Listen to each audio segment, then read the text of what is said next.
Welcome back, America. I'm Hugh Hewitt. Senator Julie Daniels is the John Thune of Oklahoma. She is the Senate Majority Leader in Oklahoma. Good to have you back, Senator. And congratulations, you defeated a ridiculous minimum wage bill. Tell us about that. We did, and it was sort of unexpected.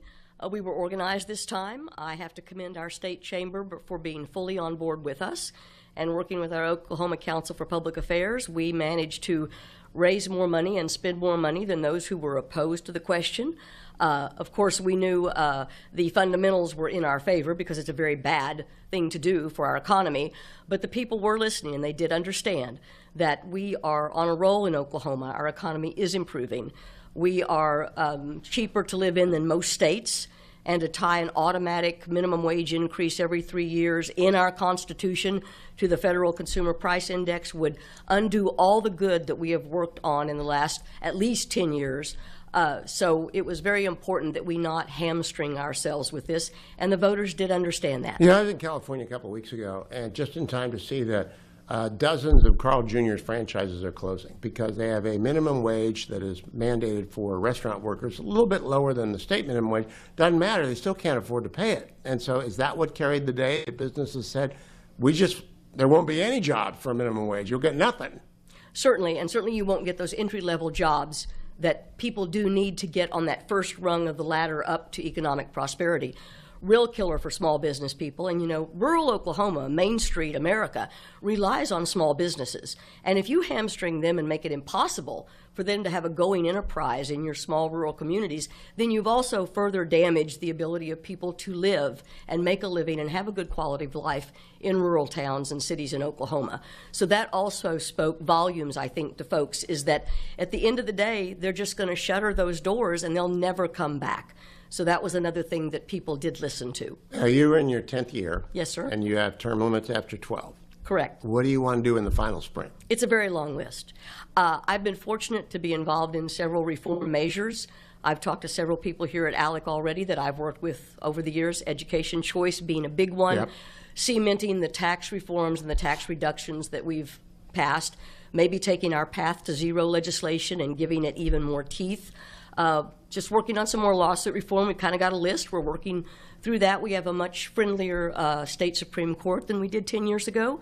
So it's easier for us to pass conservative legislation and make sure that it stands up in court. What is Oklahoma's view of the data center controversy, which is this year's topic du jour?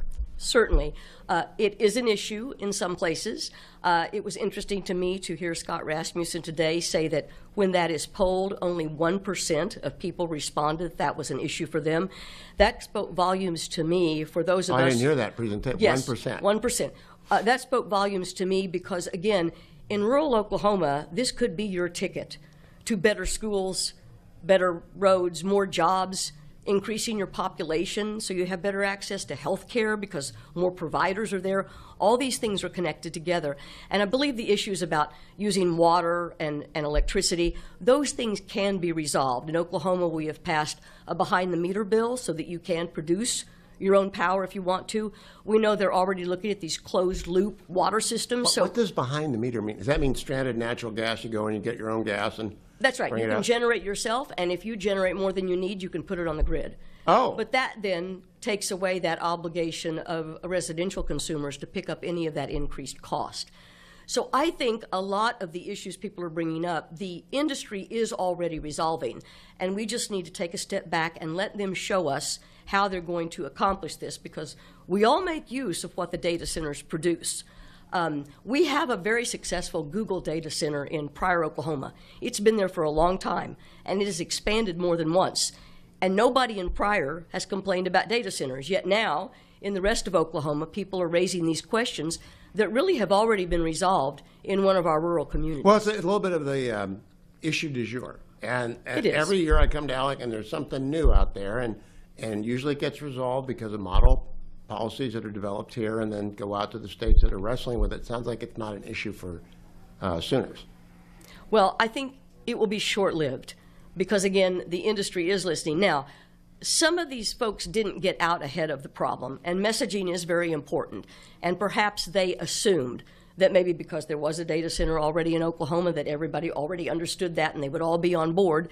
And it also surprised a lot of municipal governments. They're not used to the cameras and the media wanting to know about what they're doing, and they're out there trying to recruit businesses, trying to grow jobs, and suddenly they face a groundswell of opposition because perhaps they should have presented it earlier, and the company should have done more community outreach. So it's not that anybody did anything wrong, it's just that this issue sort of surprised them. There's a playbook in Oklahoma, America. Go and study up on it. Senator Julie Daniels, thank you. I hope I see you at least a couple more times Me before too. you decide to ride off into the sunset. Don't go anywhere, America. I'm Hugh Hewitt from ALEC.org/Hugh. Stay with us.